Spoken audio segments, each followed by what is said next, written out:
Assalamualaikum warahmatullahi wabarakatuh. Prof, apa kabar pagi hari ini? Alhamdulillah sehat. Waalaikumsalam warahmatullahi wabarakatuh, Pak Ihsan. Alhamdulillah. Prof, ada kabar apa yang baru yang kami tahu ini ada 33 masjid dihajar Israel dan jumlah korban yang terus meningkat di hari-hari ini syahid 6.546 orang. Masya Allah. Apa yang terjadi ketika Macron Amerika mengatakan awas, hati-hati jangan masuk ke darat. Tapi Netanyahu mengatakan akan mengirim pasukan daratnya yang sampai hari ke-16 ini belum pernah masuk ke sana, ke bumi Palestina, Gaza. Silakan Bang, Prof. Muntali. Baik, Pak Ihsan.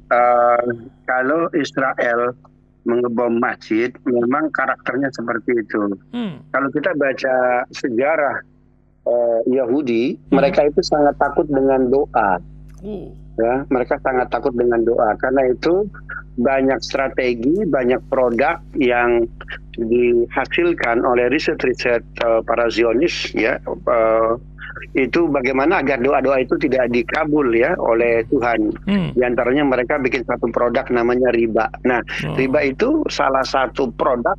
Itu sebabnya pada awal masa Islam riba itu disebut dengan riba Yahudi. Saking takutnya mereka akan doa, karena kalau kita melihat sejarah, Nabi dengan berdoa perang Badar menang, perang Mu'tah menang, perang Ahzab menang, kan begitu. Nah, bagaimana doa itu tidak didengar oleh Tuhan, sehingga mereka bikin strategi, bikin produk agar doa-doa itu tidak dikabul. Nah, salah satu yang paling manjur itu mereka bikin produk bagaimana agar perut-perut orang yang berdoa itu perutnya tidak bersih, perutnya kotor, tidak halal. Jadi amat sangat wajar begitu. Kalau masjid misalkan dibom, bahkan serangan pertama respon dari Zionis Israel ketika merespon serangan pejuang Palestina 7 Oktober. Saya lebih tertarik menyebutnya serangan pejuang Palestina karena di sini hampir semua faksi sudah bergabung, Pak Ihsan. Ini termasuk brigade selain brigade Al-Qassam, Izzuddin juga faksi Fatah yang di sana ada faksi Fatah yang Fatah kan punya sayap militer baru-baru saja kan ya. Iya, betul. Gitu. Nah, kemudian Jihad Islami juga ada. Jadi dan itu mohon maaf yang menginformasikannya juga bukan kita ya, dari Haaretz itu bilangnya Palestine Army bilangnya. Tidak lagi Hamas menggunakannya. Per tadi pagi begitu. Sudah berubah kalimat ini begitu.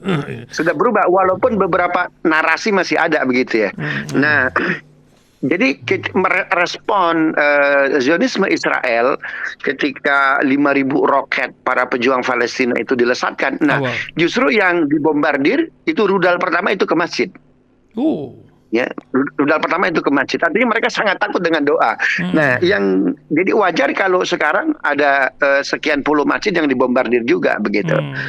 Nah, itu pertama. Yang kedua Pak Ihsan, bahwa ada negara Power Rangers begitu ya. Itu yang luar biasa mati-matian membela Zionisme. Ada Amerika, ada Prancis, Inggris, Italia dan Jerman. Saya menyebutnya negara Power Rangers nih ya nih. Nah, tetapi yang menahan Benjamin Netanyahu untuk tidak melakukan serangan darat justru baru dari dua negara, Amerika dan Prancis. Ya, walaupun alasannya, reasoningnya itu narasinya karena banyak nanti berjatuhan korban, sipil semakin banyak dan seterusnya. Tetapi saya kira hari ini etika, moral, adab, humanity sudah dikangkangi oleh negara-negara Power Rangers. Jadi menurut saya bukan karena nanti akan jumlah sipil yang korban berjatuhan lebih banyak. Saya kira tidak berhenti di poin itu. Begitu. Ya, kita sepakat dengan pernyataan Emmanuel Macron bahwasannya nanti kalau serangan darat jumlah korban sipil lebih banyak, begitupun yang dikatakan oleh Joe Biden. Tetapi saya kira ya mereka kan sudah tidak malu-malu lagi itu untuk untuk membantu Zionis Israel. Nah, saya kira ada sesuatu yang harganya amat sangat mahal kalau Israel melakukan serangan darat. Kalau melakukan serangan darat berarti kan itu acak, siapapun bisa menjadi korban. Nah, berarti ada sesuatu yang amat sangat dikhawatirkan oleh Joe Biden dan Macron, Pak Ihsan. Ternyata jawabannya itu rilis ya 2 hari yang lalu dari AFP, kantor berita Prancis itu. Ya, jadi ada beberapa itu apa istilahnya ya, pasukan Badan Intelijen Prancis (DGC). Nah, itu yang tertangkap oleh satu peloton yang 313 itu Pak Ihsan. Nah, ini cerita 313 ini, Dok. Ini nampaknya saya kemarin ketemu seorang ulama, 313 dia secara spontan itu kan pasukan perang Badar, jumlahnya sekian. Nampaknya literasi ini sedang dipelajari juga oleh Hamas tentang pasukan 313 yang masuk dan sampai hari ini masih ada di dalam Israel. Bagaimana Betul. Jadi saya coba ya memutar balik logika saya, apakah karena alasan kemanusiaan Macron menahan Benjamin Netanyahu untuk tidak melakukan serangan darat. Jadi satu sisi oke lah, nanti jumlah sipil yang berjatuhan amat sangat banyak ya, begitu. Tetapi rupanya itu ada bocoran dari kantor berita Prancis AFP. Jadi beberapa prajurit dari DGSE itu ternyata tertangkap oleh 313 di satu kompi ini. Nah, jadi kalau Brigade Izzuddin Al-Qassam dia punya literasi amat sangat kuat, bukan saja ya, tetapi dengan mereka anggap biasa tidak ada margin of errornya. Itulah panduan mereka, begitu. Nah, termasuk pasukan 313 ini akan masuk ke dalam kota, kemudian merajalela. Kalau kita baca Al-Quran itu Fajasu khilal diyar ayat 5 surat Al-Isra itu. Jadi pasukan yang luar biasa ya, yang bisa menerobos tembok-tembok itu yang. Nah, ternyata di antara karyanya ya, hasil kerjanya ini ada beberapa intelijen Prancis yang tertangkap. Begitu. Nah, artinya kalau satu unit intelijen tertangkap, itu kan membocorkan satu negara itu, Pak Ihsan. Jadi wajar saja kalau Iron Dome yang 2011 itu punya titik kelemahan, kan begitu. Dan dia minta Iron Dome dengan baru menangkap seorang intelijen. Pak Ihsan, tahun berapa itu? Ada seorang kopral. Gulad Shalit betul. Seorang kopral Israel itu yang ditangkap, yang disandra, kemudian itu harus ditukar dengan 1.000 para tawanan dari Hamas, kan? Dan 1:1000, artinya apa? Gilad Shalit ini dia pegang banyak rahasia, kan begitu. Nah, bahasa Emmanuel Macron yang muncul ke permukaan, nanti kalau serangan darat jumlah korban akan banyak. Tapi sebetulnya itu baru koma, tidak berhenti di situ. Lanjut? Nah, tidak berhenti di situ. Kenapa? Ada intelijen dinas rahasia Perancis, DGSE itu yang tertangkap. Yang kedua, Amerika. Nah, Amerika sekarang sudah mulai sangat melunak. Tolong Benjamin Netanyahu, pertemuan ini tanggal 18 gitu ya. 18 Oktober dia tiba kemana? Ke Israel. Ya, mohon Anda tidak melakukan serangan darat. Walaupun kami tidak menuntut. Ya kan bahasa Amerikanya, bahasa Paman Sam mungkin agak lebih lunak. Tapi Emmanuel Macron menerjemahkan kan lebih lebih rigid. Tolong jangan lakukan serangan darat. Kenapa? Karena ada sesuatu yang mahal.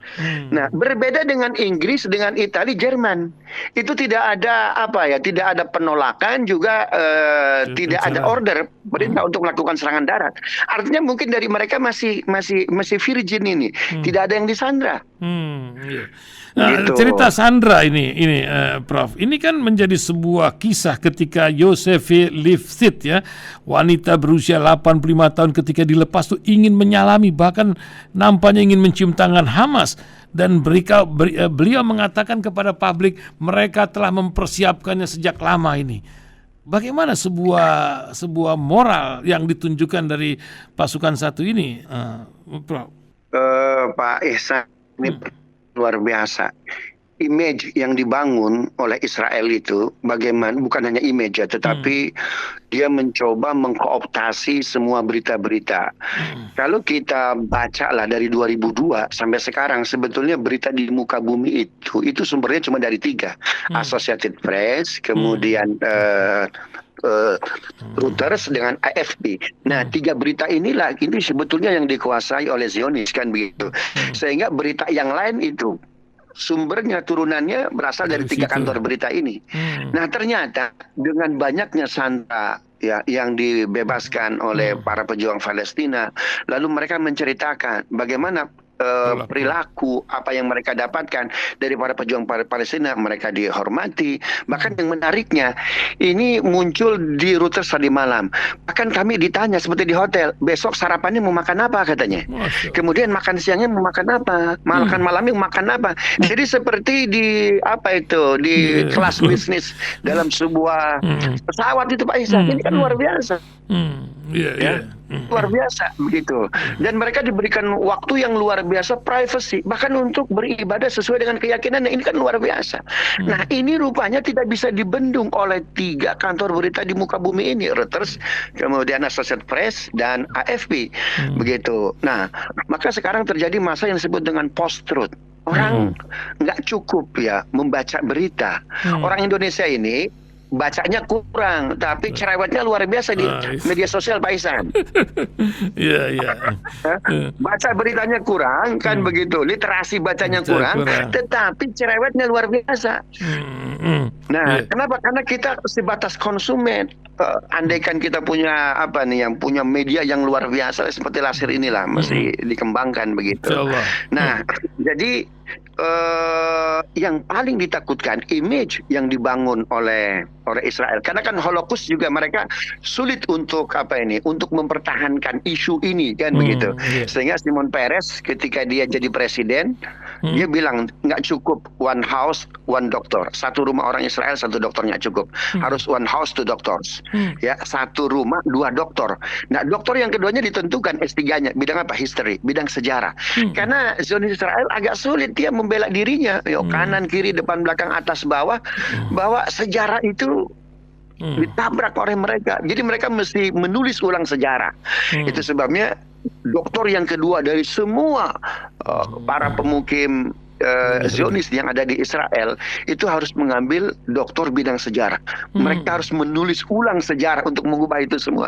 Tapi ternyata informasi dari para sandera itu luar biasa, bahwa para pejuang Palestina khususnya Hamas tidak seperti yang kalian ceritakan di media, tidak seperti yang kalian baca di media. Nah, image ini sudah mulai runtuh. Begitu. Dan ternyata berita media sosial yang cukup kuat ya untuk menceritakan itu, ini sumbernya dari X. X itu mantan Twitter itu. Dan tidak memblokir urusan ini, dia melepaskan semuanya begitu, Prof ya. Betul. Pada saat yang bersamaan ya, ini 2 hari berita berturut-turut turun dan belum diturunkan, belum ditarik dari Haaretz.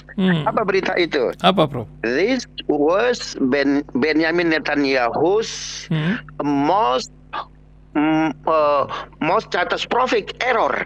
Jadi ini hal yang paling buruk yang dilakukan apa? Benjamin Netanyahu, sebuah kesalahan besar.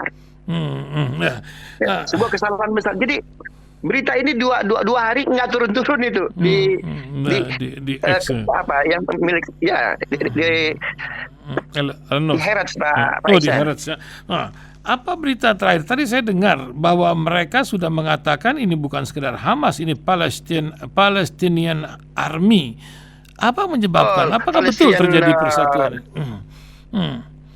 Apakah sudah betul ada persatuan antara narasi persatuan dari media-media asing yang ada munculnya dari Haaretz? Saya nggak tahu nih. Apakah ini dilakukan oleh Pak Abdul Muttalib? Bergeser sedikit Pak Abdul Muttalib, karena nampaknya putus-putus kita nih. Oke. Ya, bergeser supaya jinnya menyingkir sedikit. Ya, lanjut Pak Abdul Muttalib. Ya, jadi justru informasi persatuan masyarakat Palestina itu di-announce oleh Haaretz ya. Haaretz lagi menyebutnya Hamas ya. Aksi 7 Oktober kemarin bilangnya shunting the Palestinians aside, kan gitu kalimatnya. Ya. Jadi menghancurkan seluruh warga Palestina. Berarti mohon maaf, faksi-faksi yang di-announce, dikonstruksi selama ini yang dulunya tidak punya sayap militer, perbedaan faksi ini dengan faksi yang lain, dia mengakui 14 Mei 1948 berdirinya negara Israel, itu merugikan. Ya, Iya. itu merugikan kita, walaupun ya secara politis ya Lapid pastilah dia ingin ada kontribusi politik kan begitu. Ujung-ujungnya. Ini kan 19 hari. Analisa Prof. Abdul Mutali, hari keberapa akan terjadi sebuah kisah? Akankah ini sebuah ledakan akan terjadi karena Iran sudah memberikan ancaman masuk Amerika? Ini akan menjadi proksi besar dan fungsi dari Hizbullah Lebanon. Apa yang akan dilakukan dari sana? Sementara Syria sudah terpatah kaki terhadap pasukan yang sudah lama digempur berpuluh tahun. Silakan, Abdullah. Ya, kalau dalam sejarah konflik Arab dengan Israel, memang yang paling lama itu Yom Kippur, Pak Ihsan. Iya. Dia 6 Oktober sampai 26 Oktober ya 1973, jadi 20 hari. Itu pun yang menggempur Israel itu bukan Palestina, ya, tapi koalisi Mesir dengan Suriah. Gitu. Nah, sebetulnya secara secara perang kalah dua negara tersebut, ya, Mesir dengan Suriah. Namun itu kekalahan yang menyakitkan, bagi kemenangan yang menyakitkan. Kenapa disebut menang? Secara militer dia menang, tapi harus melakukan gencatan senjata, ya, karena Arab Saudi dan beberapa koalisi Timur Tengah itu membekukan ekspor minyak, sehingga terjadi gencatan senjata. Nah, ini Palestina luar biasa, dia sendirian.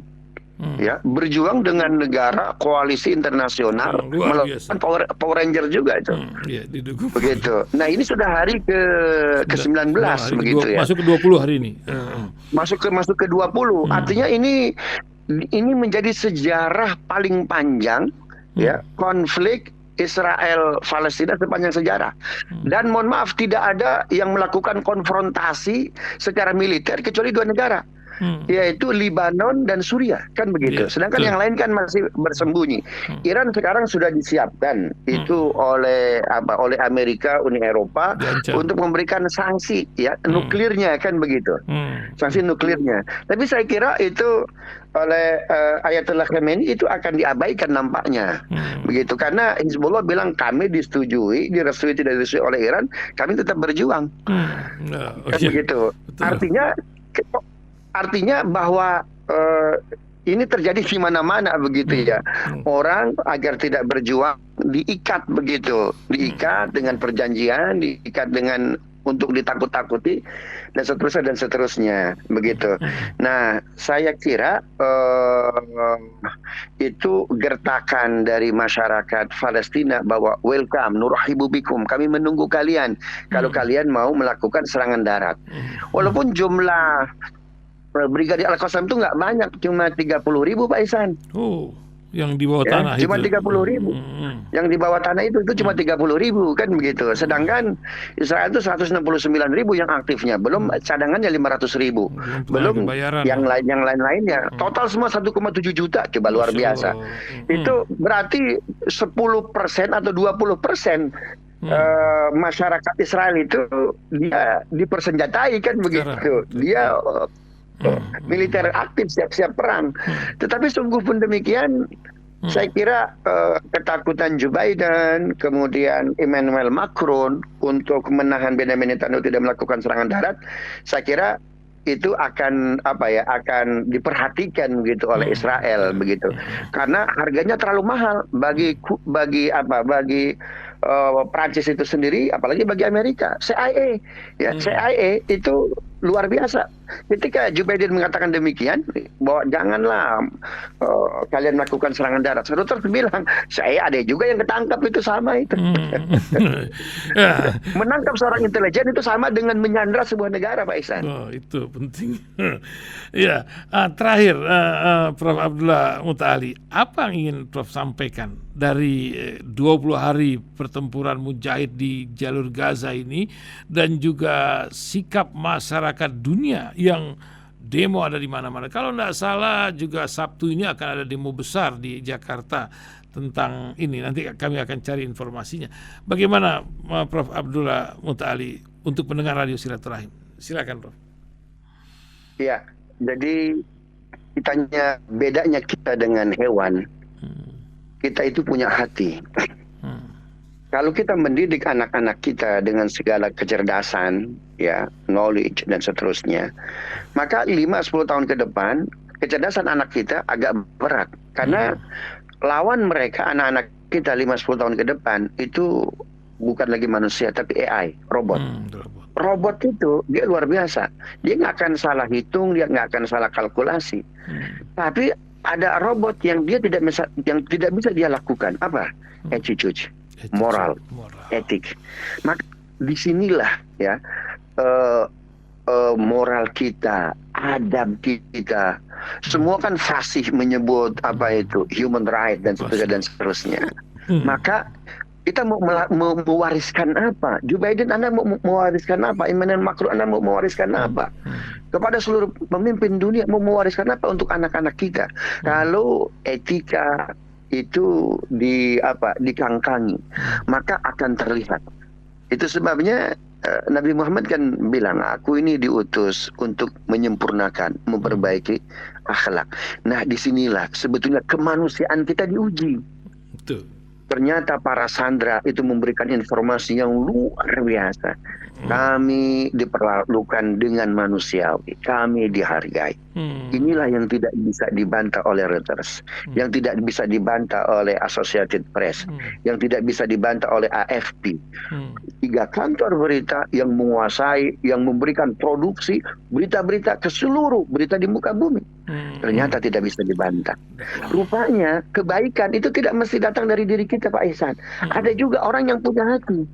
Dalam hal ini misalkan X, kantor beritanya Elon Musk, bahwa hati kemanusiaan itu ternyata dia harus ditinggikan. Maka ketika kita berjuang, ya, ketika kita bahwasannya ini terjadi kebiadaban, ya, sehingga manusiawi itu dinilai dengan kebinatangan dan luar biasa begitu. Saya kira orang-orang yang punya hati, mereka semua pun akan terus menggaungkan bahwa ini genosida yang luar biasa. Karena itu mesti dibedakan antara government dari 5 negara Power Rangers dengan publiknya. Amerika, Inggris, Italia, Perancis, dan Jerman. Publiknya mengatakan tidak. Pada saat yang bersamaan tahun depan, Joe Biden, November akan ada pemilihan presiden. Kan begitu. Ya, betul. Emmanuel Macron, dia itu sayap kanannya juga kesulitan. Salah satu calon presiden dari Republik, ya, dia mengatakan ini dari partai sayap kanan Amerika.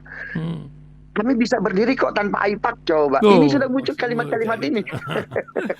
Ya, ini hati memang luar biasa. Ini Pak mungkin yang menyebabkan beberapa jenderal Israel mengundurkan diri, bahkan tentara disersi, bahkan bunuh diri. Bukan begitu data-data yang beredar? Data-datanya demikian. Itu apa? Pak Ihsan harus ini nih, mungkin pemirsa Rasil, buku bagus sekali, The Precipice. Yang menulisnya Noam Chomsky, The Precipice.